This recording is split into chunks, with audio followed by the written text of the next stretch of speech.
Herzi Halevi selaku Kepala Staf Pasukan Pendudukan Israel mengisyaratkan dirinya bermaksud untuk mengundurkan diri setelah pasukan IDF menyelesaikan penyelidikannya terhadap peristiwa serangan banjir Al-Aqsa oleh Hamas pada 7 Oktober 2023.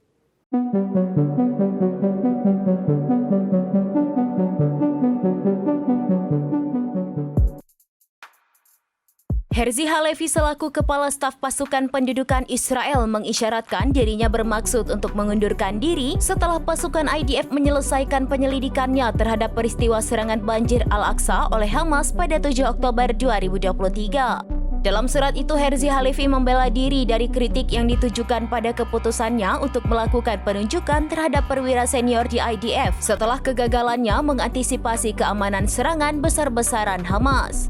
Isyarat mundurnya Herzi Halevi mengindikasikan krisis tidak hanya terjadi di tubuh pasukan Israel berupa tingginya angka desersi dan penolakan panggilan wajib militer di tengah berlanjutnya perang di front Gaza, namun juga di level pimpinan komando.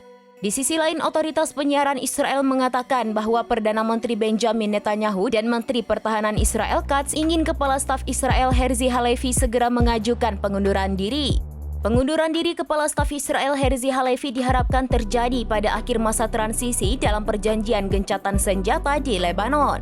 Alasan Netanyahu ingin mengganti Herzi Halevi adalah karena tanggung jawabnya karena gagal mencegah serangan Hamas pada 7 Oktober 2023. Otoritas penyiaran Israel menurut situs Times of Israel mengutip sumber diplomatik dan keamanan serta menteri pemerintah yang mengatakan bahwa Netanyahu dan Katz berusaha untuk menggantikan Halevi pada akhir masa transisi 60 hari di Lebanon. Laporan lembaga penyiaran menyebutkan bahwa daftar calon kepala staf penerus Halevi antara lain Direktur Jenderal Kementerian Pertahanan Eyal Zamir, Wakil Kepala Staf Angkatan Darat Israel Amir Baram, Kepala Departemen Strategi Jenderal Staf Angkatan Darat Israel Eliezer Toledano, dan Komandan Komando Utara Angkatan Darat Israel Uri Gordon.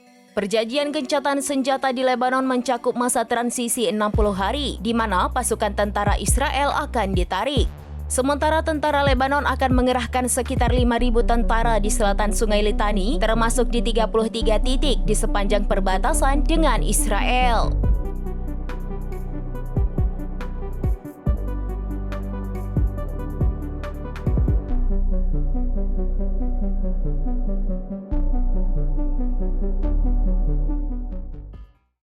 Demikian informasi terkini Syedaralon, saksikan terus informasi lainnya, jangan lupa like dan share seluruh akun serambinews.com.